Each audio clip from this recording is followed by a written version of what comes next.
Welcome from the desert with Thomas and the all-new Audi e-tron.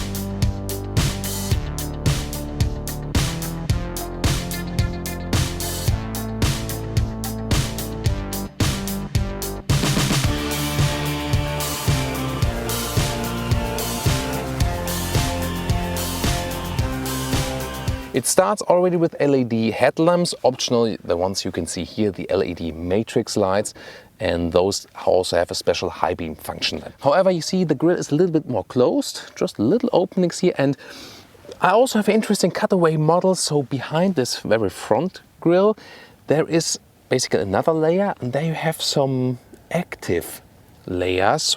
They can open when the cooling is needed and they close again when the cooling is not needed, and that improves the wind efficiency. 4 meters 90 or 16 foot 1 is the total length. Those ones here are already quite bigger rims, so in this case 20-inch. There are different styles available. You get styles which look like really electric vehicle alike, more streamlined, and then you get some, normal old school wheels. Those virtual mirrors, the camera that is placed inside here, is not standard. It's an option. So the base car, and everyone can go for that, just for normal mirrors. Whew, glad you can.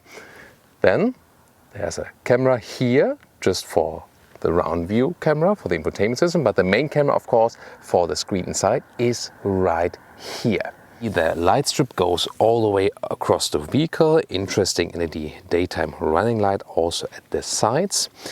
There's an e-tron badge right there, and you see that this top part hangs a little bit over, but over I think it's not too daring, rather elegant design here too. And those strange naming stuff, 55 Quattro, 55, well, why are they doing that? They want to be able that you compare it, for example, to a petrol engine, which is also maybe, or diesel, which also at 55, that you can see, oh, they're in the same horsepower range. But how many horsepower? That doesn't leave any trace or hint for that.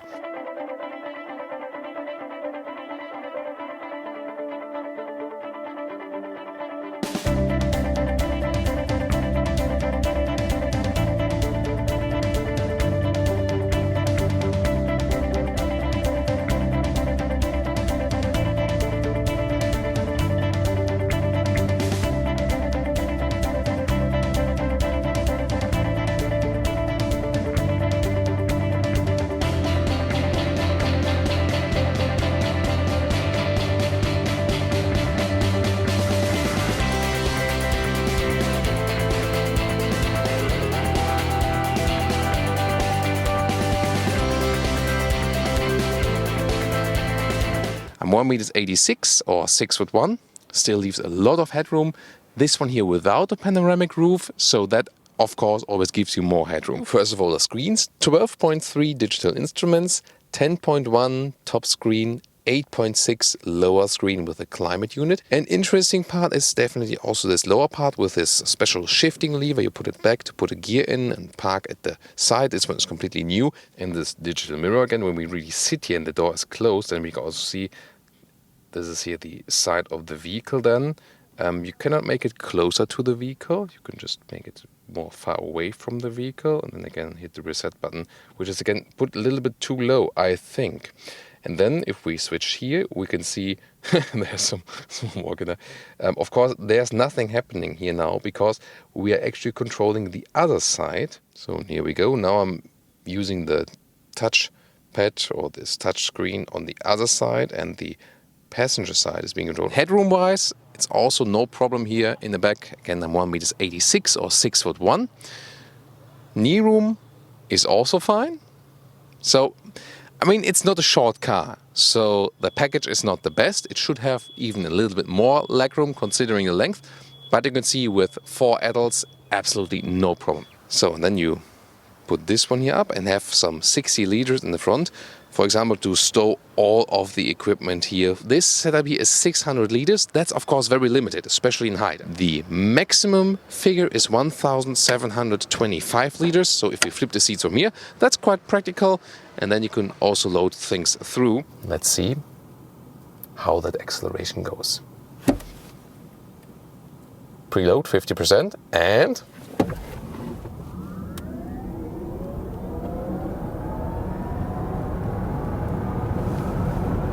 wow, that's already 1:30 it was. That was super quick. And due to this all-wheel drive, so one motor each axle, also a very, let's say, flawless feeling. Pretty interesting. What do you think? Did you check the time code? How fast did we really go?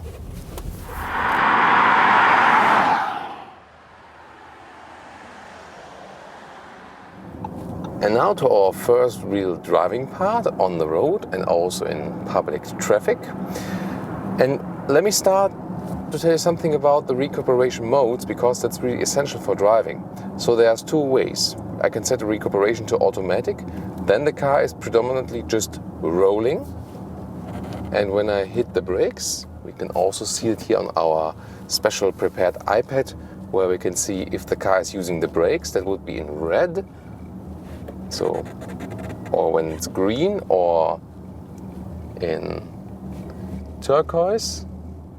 Those two are recuperation. So turquoise is just basically the rolling recuperation. Green would be a little stronger recuperation. Orange is when I accelerate, so use the power. So you can see here when I lift my foot off the throttle, turns turquoise. Then it's just a rolling recuperation, and we'll see the green recuperation later.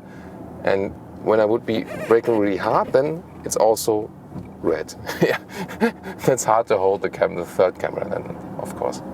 So, and the thing is, when I'm in this automatic mode, then the car is predominantly set on rolling. That's not a one pedal feeling. So, however, when I use the shifting pedal, I can set two recuperation modes. And then the car is recuperating harder when I go off the throttle. But as soon, like this, so recuperating, for example on the second mode, but as soon as I go on the throttle, this is basically deleted by the car. And the car only goes into this recuperation mode, for example, when there is maybe like an intersection coming or something like that. However, if I now, on the infotainment system, pick manual, then it's more like, you know, from Tesla, for example, like this one pedal feeling, because then the car is remembering what I said on a manual basis. I can have it with the just rolling here, nothing's happening, car's just rolling, which would be more efficient if I want to roll the longest way, of course. So rolling is always more efficient than recuperating, unless you want to reduce the speed anyway, you know, and that's quite often the case. And there you can set the first recuperation mode, and then also when I hit the throttle again, it stays in this mode and goes back to the reducing the speed as soon as I go off the throttle. And also in the second recuperation mode, and that one would be coming closer than to this one pedal feeling or driving. The steering is really precise of this vehicle, so there's no real dead zone of the steering wheel. It is not hard to control, but at the same time it gives you a very natural driving feeling. And usually it's not so much fun to go around those bends in big SUVs, and it isn't big SUV, but still it's a lot of fun and it's really agile to drive.